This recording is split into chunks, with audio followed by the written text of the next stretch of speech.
Jai Radha Madhava Kunja Bihari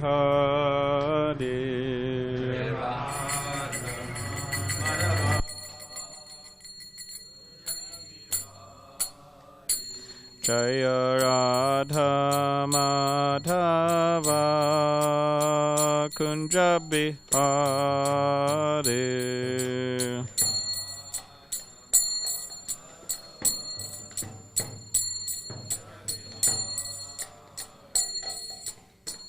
Gopijana Vallabha Girivardhari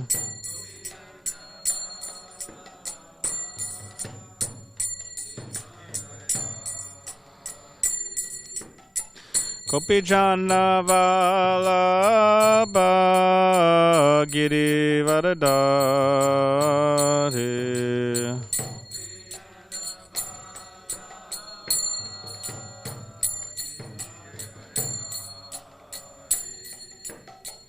Yashodanandana Prajajana Ranjana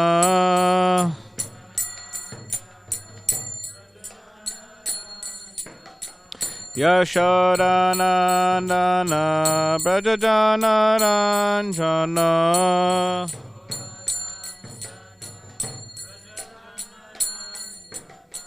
Yamuna Tira Vanachari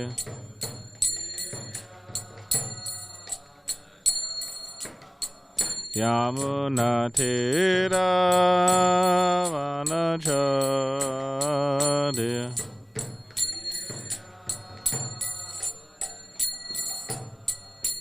Jaya Radha Madhava Kunja Bihari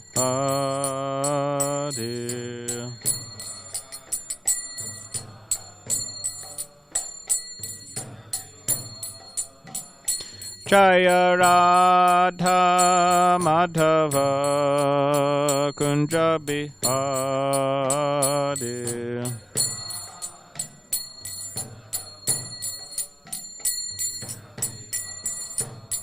Jaya Radha Madhava Kunja Bihari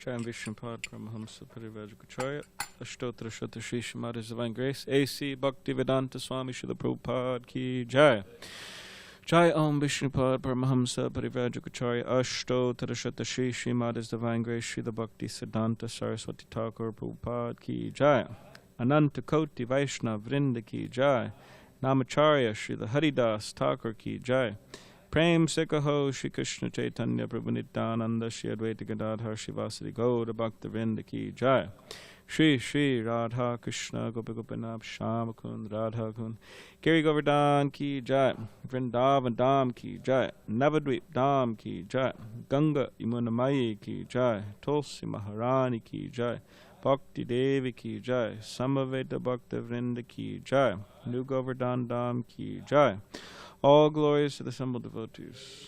All glories to the assembled devotees. All glories to the assembled devotees. All glories to Sri Guru, Shri Gauranga.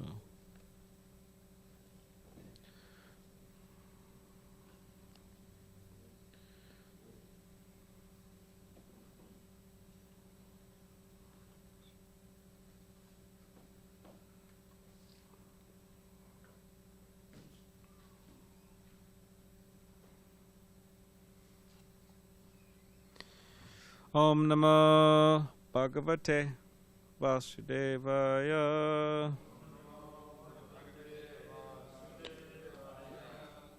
Om Namo Bhagavate Vasudevaya.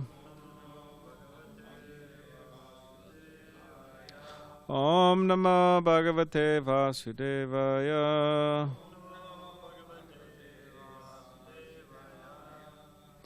So this morning we are reading from the Srimad Bhagavatam, Canto 4, entitled Creation of the Fourth Order, Chapter 30, the Activities of the Prachetas. We're in text 34. So everybody could please repeat after me. Tulayama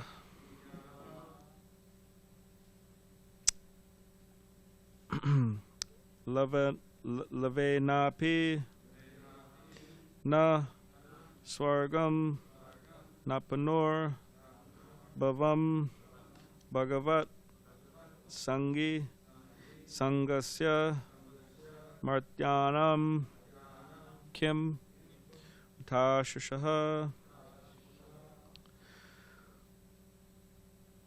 tulayama lavenapi daswargam napanor bhavam bhagavat sangi sangasya martyanam kimutashashaha tulayama lavenapi naswargam napanor bhavam bhagavat sangi sangasya martyanam kimutashashaha tulayama lavenapi naswargam napunorbhavam bhagavat sangi sangasya martyanam kimutashashaha.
Okay, word by word. Tulayama, we compare. Lavena, with a moment. Api, even. Na, not. Swargam, attainment of the heavenly planets. Na, not. Punaha, bhavam, merging into the Brahman effulgence. Bhagavat, of the Supreme Personality of Godhead. Sangi, with associates. Sangasya, of association. Martyanam, of persons who are destined to die. Kim uta, how much less. Ashishaha, benedictions. Translation, commentary by His Divine Grace, HG Bhakti Swami Prabhupada. Even a moment's association with a pure devotee cannot be compared to being transferred to the heavenly planets or even merging into the Brahman effulgence in complete liberation. For living entities who are destined to give up the body and die, association with pure devotees is the highest benediction. Purport. The great saint Prabodhananda Saraswati, a devotee of Lord Chaitanya, has stated, Kaivalyam nadakayate tridashapur akasha pushpayate. For a pure devotee, Kaivalya, merging into the existence of Brahman, the Brahman effulgence, is no better than living in hell. Similarly, he considers promotion to the heavenly planets Tridashapur just another kind of phantasmagoria. In other words, a pure devotee does not place much value in the destination of the karmis, the heavenly planets, or in the destination of the jnanis, merging into the Brahman effulgence. A pure devotee considers a moment's association with another pure devotee to be far superior to residing in a heavenly planet or merging into the Brahman effulgence. The topmost benediction for those who are living in this material world and are subjected to the repetition of birth and death, transmigration, is association with pure devotees. One should search out such pure devotees and remain with them. That will make one completely happy, even though living within the material world. This Krishna consciousness movement is started for that purpose. A person who is overly affected materially may take advantage of this movement and become intimately associated with it. In this way, the confused and frustrated inhabitants of this material world may find the highest happiness in association with devotees. Om Jnana Tivedandasya Gananjana Shalakaya Chakshulan Meditamena Tasmai Shri Gurave Namaha Mukam Karidivachalam Pangam Langayate Girim Yakipatamaham Vande Shri Gurun Dinitananam Vancha Kopdurubhishta Kripa Sindhubevacha Patitanam Pavanebhyo Vaishnavebhyo Namo Namaha Jaya Shri Krishna Chaitanya Prabhu Nityananda Shri Advaita Gadadhar Shivas Adi Gauda Bhaktavinda Hare Krishna Krishna Krishna Hare Hare Hare Rama Rama Rama Hare Hare. Okay, I'll read the translation again. Even a moment's association with a pure devotee cannot be compared to being transferred to heavenly planets or even merging into the Brahman effulgence in complete liberation. For living entities who are destined to give up the body and die, association with pure devotees is the highest benediction.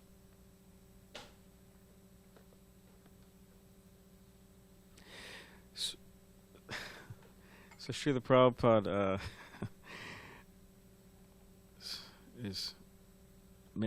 went on many preaching adventures. He was on one big preaching adventure.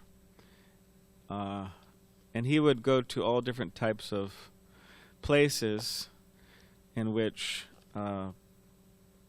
maybe other people and certainly other Vaishnavas of his, or certainly other Vaishnavas would not go. Even up to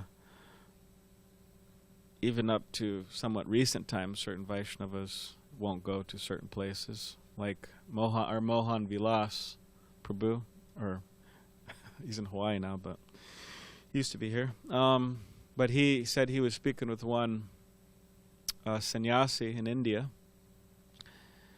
I don't know his name, but doesn't really matter. But speaking with one sannyasi in India, and he's been a sannyasi for quite some years, and elderly and well respected, and Mohan Vilas was explaining where he lives.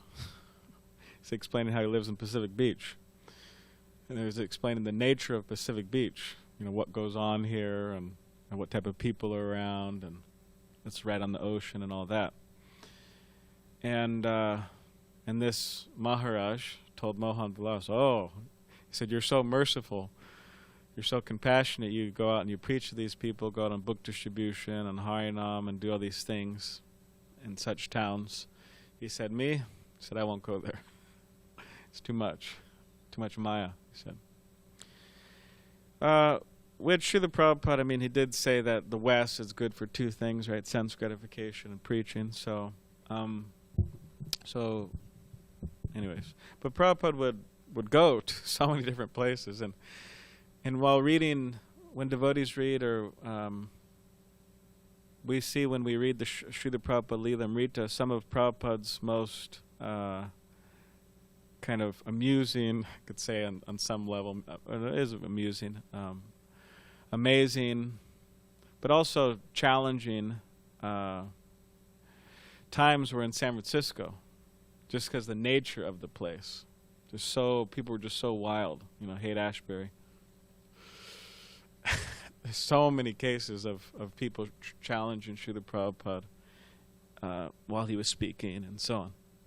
I'm God, and this woman, right, she pounded on Srila Prabhupada's door late at night. She was all tripping on LSD.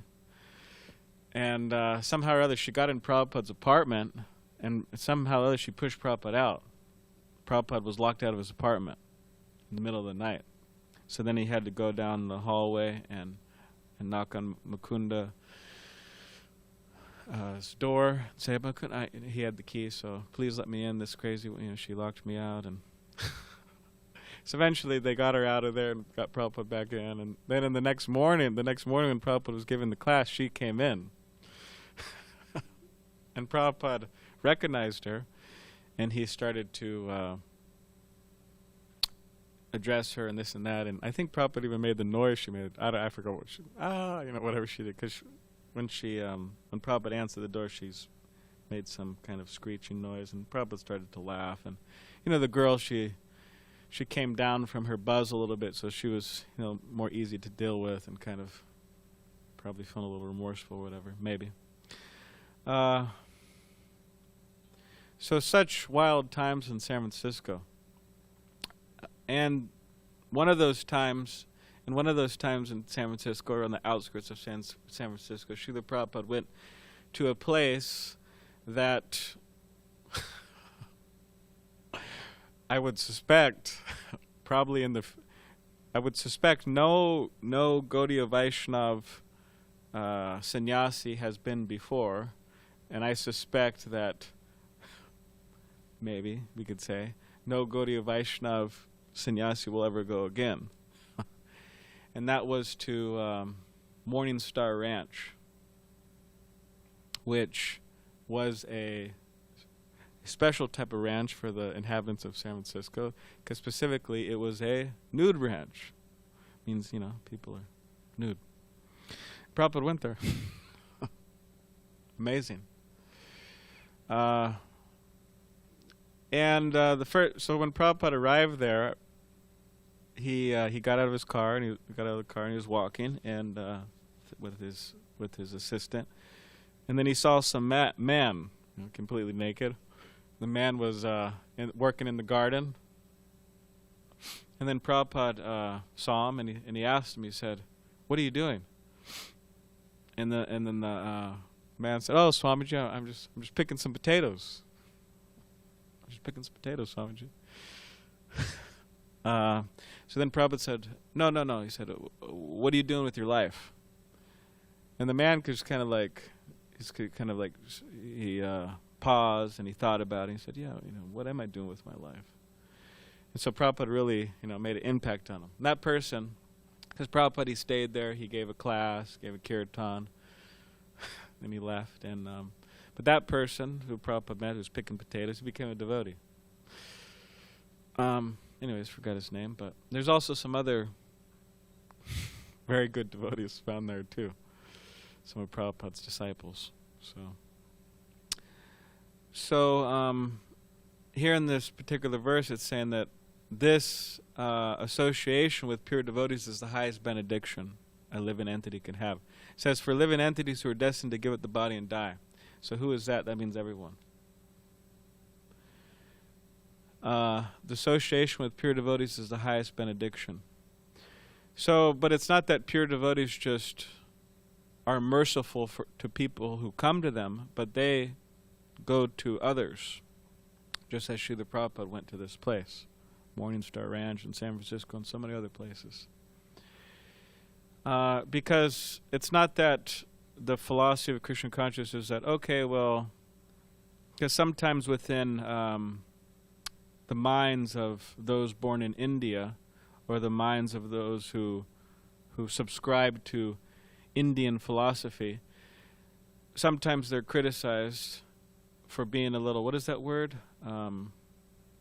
Fatalistic? Is it not fatalistic? What is fatalistic? Not fatalist. What does fatalistic mean? Look it up. Yeah, you can't change the fate. Yeah, it's just whatever is going to happen is going to happen, right? Oh, fatal. Whatever bad's going to happen is going to happen. Here, look it up, please, Alex. So it's kind of like everybody has their destiny, and if the person's going to be a devotee, they're going to be a devotee. Or if Krishna, this is a common one that the preachers sometimes criticize people for, that have this mentality. Oh yeah, when Krishna wants me to surrender, I'll surrender. It's when Krishna wills, right? It's like, hey, well, Krishna's willing and he's ready, and he's been wanting you to for a long time. So it's not. There's holes in that philosophy. But a part of that, an aspect of that kind of fatalistic or philosophy is that, whoever's meant to become devotees, they'll become devotees. We'll just sit down here, and whoever comes, and whoever's meant to be devotees, they'll become devotees. Well, I mean, Srila Prabhupada went to Morningstar Ranch, and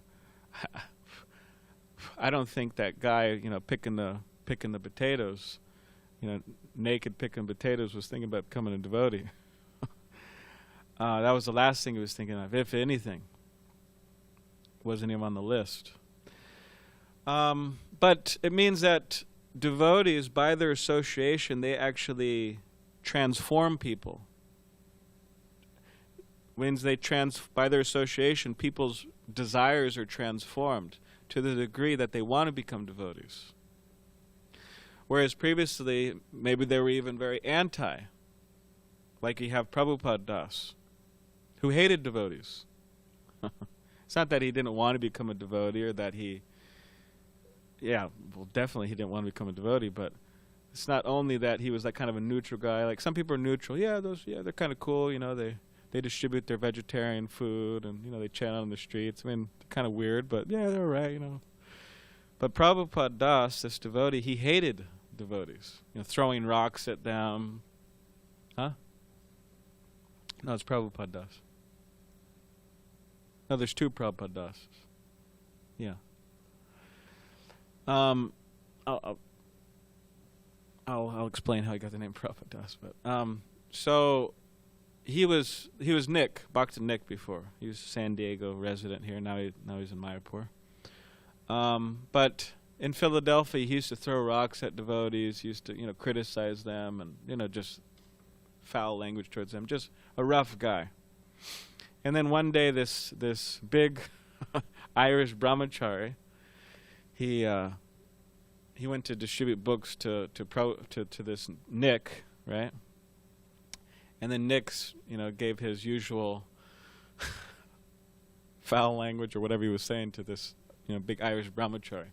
And this brahmachari told to this young Philly punk, Nick, he said, "You know what?" He said, "You're nothing but a punk, And then he just left. And then this Nick, he was thinking, you know what? He's right. He's right. I'm nothing but a punk, I'm just some punk kid, and he's right. So then he had a change of heart. His heart was starting to change. And then he searched out this Irish brahmachari, and he bought a book from him. So he read the book, and he started coming around the temple, and he became a devotee. And then, fast forward many, many years, and he was. And another interesting point about this Bhakti Nick is he was Bhakti Nick for many, many years. He was an aspiring disciple of Gunagrahi Swami. And then, but still, due to his upbringing and due to his, conditioning, he still had according to him, these are stories he told me, and I don't think he minds me sharing them, but he had what's that saying, a chip on his shoulder? A chip on his shoulder. And what was that? Still, he was struggling with anger. So he was wondering, how do I get free from this anger? It's just really haunting me, like a ghost, haunting me. So then he thought, okay, association with a pure devotee, just like we're hearing, most valuable, highest benediction. And specifically, he thought, let me associate with Srila Prabhupada. So we'd hear Prabhupada day and night, while he was sleeping, lectures, kirtans, while he was getting ready to go to work, while he was showering, while he was driving in his car, while he was eating, sleep, everything. Just listening to Prabhupada constantly, all the time. And he said that over time, he felt that through Prabhupada's association, Prabhupada performed like an exorcism on him, this exorcism of the anger of ghosts just, left. So, yeah, he was Bhakti Nick, and then some years passed, and then he got initiated by Gunagraj Swami. And because Nick was so attached and absorbed in Prabhupada, in his apartment in Arizona, I heard, he had all these pictures of Prabhupada everywhere, just like surrounded, So Gunagraj Swami knew his heart, his attachment to Prabhupada. Then when he initiated him, gave him the name Prabhupada Das, servant of Prabhupada. Yeah, he was very happy. Yeah, Prabhupada Das. Can't call him Prabhupada. Prabhupada Das. So it's not that we just kind of wait for people to come to us, and then if it's meant for them to become devotees, they'll become devotees, or that guy's kind of a tough cookie to crack, so we won't try to make him a devotee because it doesn't really seem like he's meant to be a devotee or something like that. But it is by the grace, by the mercy, by the power, by the desire of the devotees and Krishna and the spiritual master that people are inspired to become devotees. So that's an important thing to keep in mind while trying to serve in ISKCON.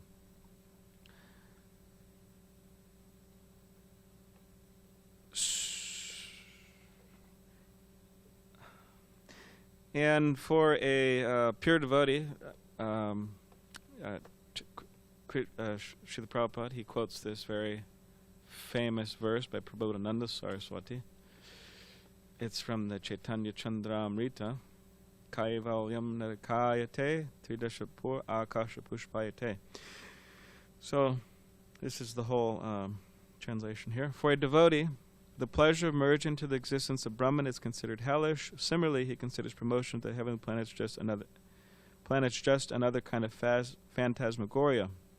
The yogis meditate for sense control, but for the devotee, the senses appear like serpents with broken teeth. So the senses, which are normally very dangerous, right? The urges of the senses and materialistic senses, seeking out materialistic enjoyment. For a devotee, they appear like serpents with broken teeth, so they're harmless. The whole material world appears joyful for a devotee, and even great personalities like Lord Brahma and Lord Indra are considered no better than insects. Such is the position of a devotee who has received but a small glance of the mercy of Sri Chaitanya Mahaprabhu. Unto this most magnanimous personality I offer my respectful obeisances. So in order to see in personal liberation or the heavenly planet, in personal liberation is hellish, the heavenly planets is phantasmagoria. In order for the senses to be calm and not on fire with material desires, we need the sidelong glance, even but a small glance. We see but a small glance of the mercy of Sri Chaitanya Mahaprabhu. So we need that sidelong glance to see the whole world is full of joy.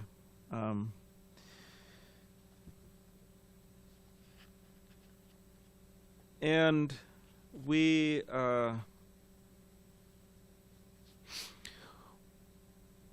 could get the sidelong glance, we will get the sidelong glance of Chaitanya Mahaprabhu and his devotees if we follow them. If we follow them. Very simple. Just have to follow. And following means it means becoming a representative of them. We stand for what they stand for. And this is a big problem in the religious world. Whatever religion you look at, whatever spiritual path you look at, it's a big problem actually. And what is that? There's different ways in which people do not represent their leader or their follower, or God properly. For example, one is that they just don't follow. Means follow the tenets of the particular religion's hypocrisy, right? Okay, your scriptures means the saints in your tradition who have written the scriptures, or whatever the scriptures coming directly from God. They say to do certain things, and the religious followers of different religions, they just don't do them. Okay, be nonviolent. Be tolerant. Tatiksha, karunika, be merciful. And so on. But they don't do it. So that's a problem. Hypocrisy. It's a big problem in the religious world because people who may have some curiosity or who may be open to some degree, they come to all these religions, including sometimes all paths, and they don't see what is there in the books. They see some hypocrisy there. Of course, people shouldn't expect perfection, but they should expect sincere people trying at least to follow and largely following. Another issue that comes up is that within the religious world, people come in, is that they don't see, one, people aren't following. Two, is that they don't see manifestations of good qualities. There should be tangible, there should be qualities that people could see. Like yesterday I was taking a little walk, and I saw a back of a car had a sticker on it that said, "I'm not so impressed by your belief system, but I'm impressed by your qualities." Which we could say, oh yeah, I believe in Krishna, and I believe, Mahavishnu, and he's got the universes emanating from his pores, and this and that, and Chaitanya Mahaprabhu, he's coming to spread love of Godhead, and all of these wonderful things, which in many people, most people, especially people who are atheistic or agnostic, they would just say, oh, these are quite amazing beliefs. It's an amazing belief system you got there. But the sticker, it makes sense that I'm not so impressed by your belief system, means what you believe, but I want to see your qualities, because there should be a transformation. And you're right, we hear these devotees, they live their lifestyle, they're Pankajangri Prabhu or so many other devotees, and as Rajendranath Prabhu was making the point to me the other day, he's saying it's not so much that they just were steady in their service, but they had these divine qualities. It's very important. And that's what really stood out to people. Stands out to people. So that's there, not a manifestation of good qualities. Also sentimental. Sentimental, it's emotional, or I look at it in many ways as not having good answers. Now this is because when Bhaktisiddhanta Saraswati Thakur's some of his devotees went there to London to preach, they came back, and it's been documented that at least one of them or some of them said that they asked questions that we couldn't answer, which Srila Prabhupada, I heard from Bhajanarayan Swami, he said, oh, well, what are those questions? Everything's in the Bhagavatam. Everything's in the Chaitanya Charitamrita. So we should have the answers to people's questions. And on another point, we may not have the answers also. I mean, we may be maybe a little new, or maybe we haven't, whatever, maybe somehow we don't have the answers. I mean, we should, but maybe we don't. So in that case, we could say, we could be a little humble.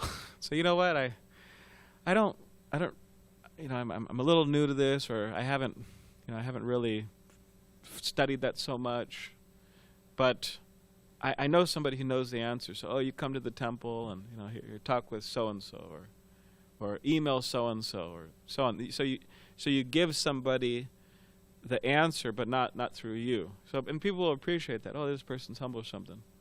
All right, this person's humble. Like, for example, you get a scientist who's just like, brain is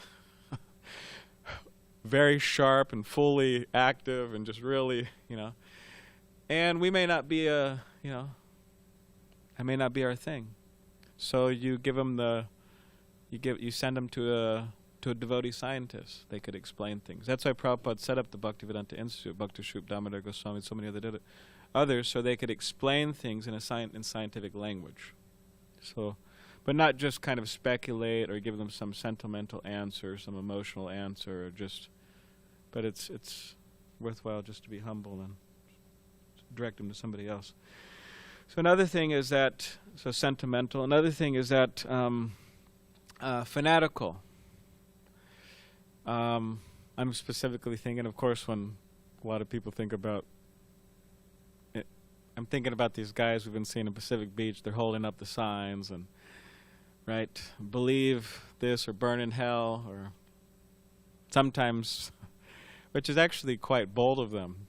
They're, they probably have to defend themselves a few times, but they're holding up big signs, especially in Southern California, to defend themselves sometimes. But God hates homosexuals, right? Different signs like that. Of course, God doesn't hate homosexuals. But,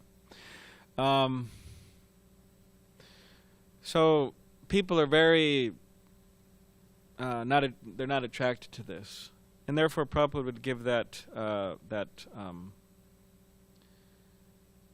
he would give that term. He said, you should be very liberal with others and strict with yourselves.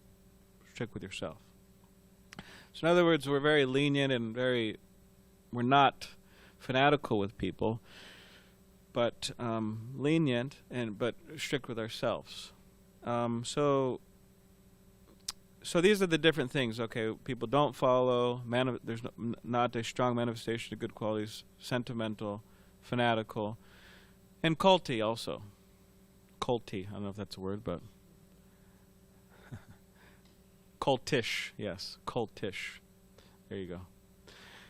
Which we could think of different reasons how religions may seem to be like that.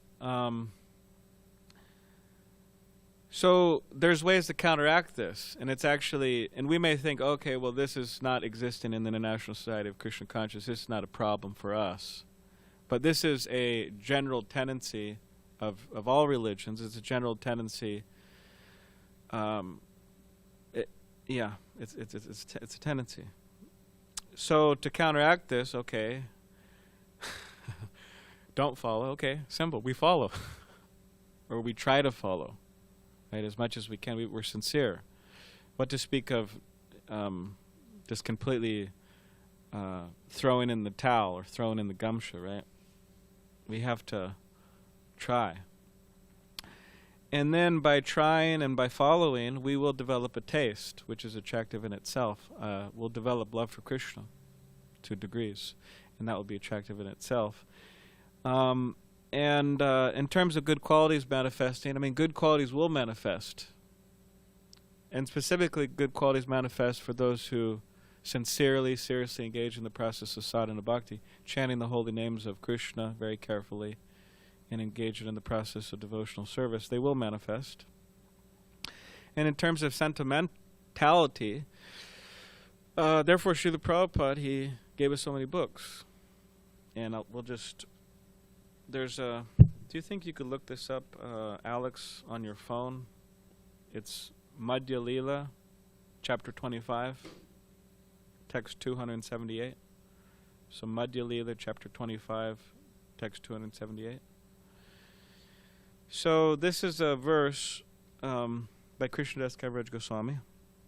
It says, men become strong and stout by eating sufficient grains, right? Men become strong and stout by eating sufficient grains. But the devotee who simply eats ordinary grains but does not taste the transcendental pastimes of Lord Chaitanya Mahaprabhu and Krishna gradually becomes weak and falls down from the transcendental position. So we become strong by eating grains. Become strong. But he's saying that if we just take grains, but we don't relish the transcendental pastimes of Chaitanya Mahaprabhu and Krishna, then what happens? It says gradually the person becomes weak and falls down from the transcendental position. However, if one drinks but a drop of the nectar of Krishna's pastimes, his body and mind begin to bloom, and he begins to laugh, sing, and dance. So, of course, an army runs on its stomach. This isn't a appeal to get rid of Kanai's bean rice burritos, but so yes, we should take prasadam. Everybody take prasadam to your full satisfaction, but also to relish the Chaitanya Mahaprabhu's pastimes. Sri Chaitanya Bhagavat, Sri Chaitanya Charitamrita, Chaitanya Mangala. These are all on audio. They've been recorded in very wonderful devotees. What's his name? Sadhu. What's his name? Sadhu Sangha or something. Who's that you were listening to yesterday? Damodar. His name is Damodar. Yeah, Damodar Prabhu. He made a very nice recording of Chaitanya Charitamrita, Chaitanya Bhagavat, right? Amala Bhakta Swami. We could read, hear, relish, read with devotees. Then Prabhupada's purport here. All the devotees connected with the Krishna consciousness movement must read all the books that have been translated, the Chaitanya Charitamrita, Srimad Bhagavatam, Bhagavad Gita, and others. Otherwise, after some time, they will simply eat, sleep, and fall down from their position. Thus they will miss the opportunity to attain an eternal, blissful life of transcendental pleasure. So this isn't an appeal like trying to, jab at devotees or anything like that, but it's important, and drops of water wear away stone. Drop, drop, drop, drop, drop, drop. So gradually, right, you read 40 pages a day, you'll finish the Bhagavatam in a year. Okay, read less, you'll read a little longer. And if we don't have a great attraction, a great taste for these things, we do it out of duty. We do it out of duty. My guru wants me to do this. Prabhupada, he wants me to do this. He just said here, he wants me to do this. One must. So we should do it out of duty. And gradually the taste will develop. Just like in traditional Indian marriages, right, arranged, there wasn't a great love and affection between the wife and husband to start with. They practically didn't know each other.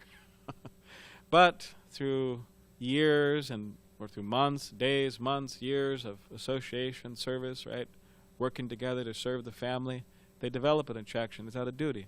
So similarly, reading and so on is out of duty. We develop, and we'll relish. So in this way, aside from us not falling down and remaining steady on the transcendental position and relishing, and our body are blooming and laughing, dancing, chanting, and being happy, it's also it's ammunition for people, for question askers, which there will be. A devotee, as soon as we become, right, as soon as we put on these clothes and we, right, chant Hare Krishna and try to practice Bhakti Yoga, there's going to be so many questions people ask us, right, if they encounter us. So to combat those questions, or to answer those questions, there's reading. And so in this way, we're not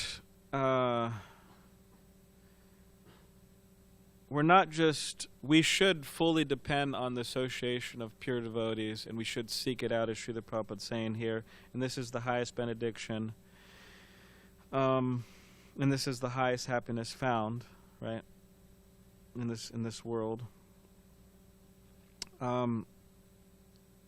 But also, why I'm saying all this is that part of seeking out the association of pure devotees and part of obtaining this highest benediction and so on is ourselves becoming good association for others. And therefore, we need to be educated and trained and try to avoid these different things, right? Problems we should follow, right? Manifest good qualities. Be able to answer people's questions, not be fanatical, not be culty. In this way, and also surrender to Krishna, surrender to our spiritual master. And in this way, we could become good association for people, and we can actually assist them in their path in Krishna consciousness. So, all right, does anybody have any, went a little bit over time, does anybody have any questions or comments? Yes, Damodar Kumar Prabhu, you have the mic.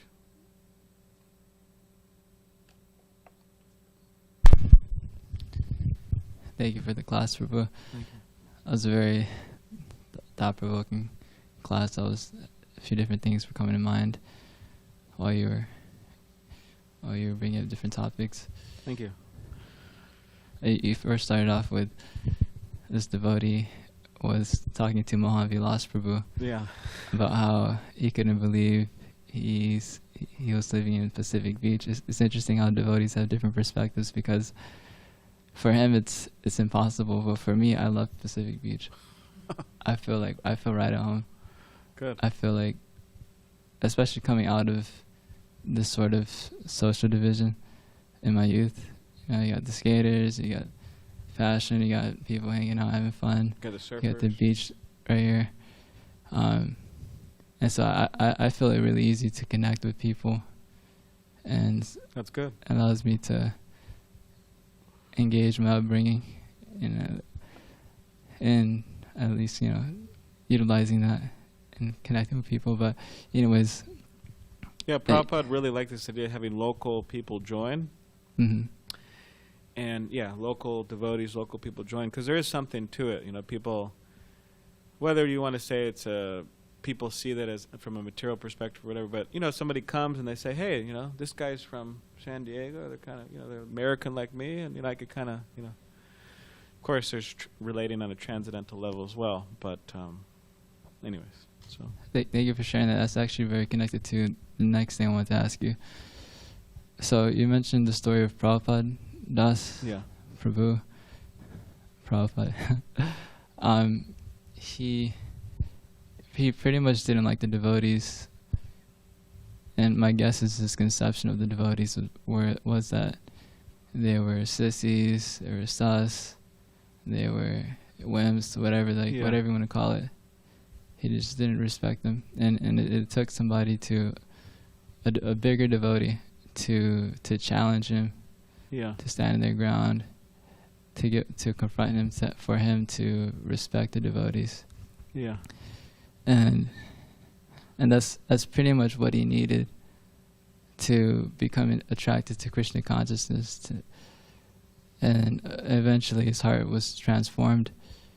But that devotee, whether he knew what he was doing or not, he was being relevant to doing what it took to inspire him. That's what he needed to be inspired. Yeah. And so I just wanted to ask you about how, could you speak a little bit about the importance of being relevant to a particular audience? Okay.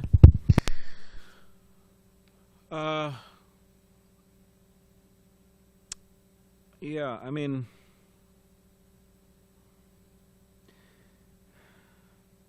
it's a bit of a challenging challenging task, to not please everybody, but to attract people. Because some people are just, I I mean, Srila Prabhupada would sometimes, there's an Hare Krishna explosion. I mean, there's a time when Srila Prabhupada said something, there's a few times Srila Prabhupada would say something, and the whole audience just got really angry. Got like, so far I haven't, I've been in a class, I gave a class one time in the lounge, this woman got really angry and she said something, but it wasn't like the whole room. Like, in this case, it was the whole room. They got really upset with Srila Prabhupada for saying something. So sometimes or one time I remember in Germany, Srila Prabhupada went somewhere and there was a bunch of just burnt out hippies, just like completely just, their mind was, Prabhupada could tell. And Prabhupada went there and he looked at all of them and he said, I'm not going to speak. He just said, just chant Hare Krishna and give him prasadam. So it's hard because, like, for example, you're giving a talk at a Sunday feast or you're giving a talk at the Krishna Lounge or something. And everybody's on, different, they're on different levels of consciousness and interest and this and that. And some people think, oh, that was a great talk. That was just absolutely amazing. Another person said, oh yeah, another dogmatic talk. So it's really, it could be challenging. But yes, we should try as far as we can to be relevant. But the thing is, devotees have different opinions about that. So many different opinions about that. We should dress differently. Some people think this isn't relevant to people. They won't understand this, right? We shouldn't speak, or whatever. We shouldn't. There's so many different things. We should just speak on like moral principles, like teach people how to be, whatever, merciful, or not. There's so many different things. So yeah, it's hard to say. But anyways, one thing that came up to my mind was that Krishna consciousness, there's no material formula to spread Krishna consciousness. It's spiritual. So if we purify ourselves, if we surrender to the holy names of Krishna, japa, kirtan, if we surrender to the process of sadhana bhakti, if we're very, very sincere, then Krishna consciousness will spread. We'll be able to spread it to whatever degree we can. Like, for example, yeah. So I would mainly focus on that point, like purifying ourselves, because Krishna, he's the source of all intelligence. So if we're trying to be relevant to the audience we're speaking to, Krishna is the source of all intelligence, and if we're connected to Krishna because we're Krishna conscious, then he'll give us the intelligence. He'll give us the intelligence to communicate in such a way whereas people will understand. We'll say the exact right thing that needs to be said at that particular moment. Just like for devotees who distribute books, when they distribute books, it's we have to convince people to take the book. It's not always easy. Sometimes it is, but not always easy. And they have different. Hey, I don't want to take this for this reason, that reason. They have different. So, because if devotees really surrender to chanting the holy name and so on, then Krishna will give them the intelligence to say the right thing at the right time. And people say, okay, great, you won me, I'll buy the book. So similarly with speaking with people, Krishna will give us intelligence just to say the right thing. So I would focus mostly on us becoming connected to Krishna through our spiritual practices. And of course there's many devotees who have different styles of preaching nowadays. Like I'm thinking of Devamrita Swami. He has a kind of a unique style. So we may learn, from others. But also there's a thing, we judge activity by its fruit. So anyways, I know that was kind of, but I hope that, maybe somebody else has something in relation to that or something else. Thank you. That was good. Appreciated that.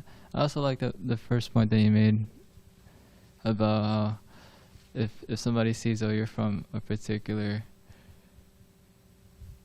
geographical location. In this point you mentioned SoCal. Or he thinks, oh, I'm from SoCal. He's a SoCal. We can relate. And that made me think about how it's we need people of our generation to preach to people of our generation, and in Krishna consciousness is so diverse that Krishna this movement attracts so many people from different social divisions and backgrounds. So and I'm thinking this is something that I've learned from preachers in India. They realized that the students that were graduating from the universities became especially valuable assets to preach to the students at that university. Yeah. And so whatever your background may be, if you're a student, you can utilize, if you previously were a student, you can utilize that background. Or if you were, like Navina Narada Prabhu was saying, oh, if you were, somehow we should make these young skate kids Krishna conscious. Or if you were into, activism or whatever, it's like on some level you could attract people, but just by your person and utilizing that background in Krishna consciousness that way. Yeah. And then you have Srila Prabhupada, devotees like Prabhupada, he just attract everybody. So that's the glory. But yeah, there is something like you say, like that's why Prabhupada set up Bhaktivedanta Institute, because he had Bhakti Sri Damodar Goswami and so many other devotees. They're scientists. They know the language. They have the credentials. They're able to go into that field and try to make a difference. Whereas you get someone who doesn't speak scientific language, who has a high school diploma, maybe, who goes in there and it's all right. Well, who's this guy? It's like, come on. So Prabhupada, we have to use what we have to spread Krishna consciousness, and that may be different things. So that is different things. So. All right. Okay. Grantraj Srimad Bhagavatam ki jai. Srila Prabhupada ki jai.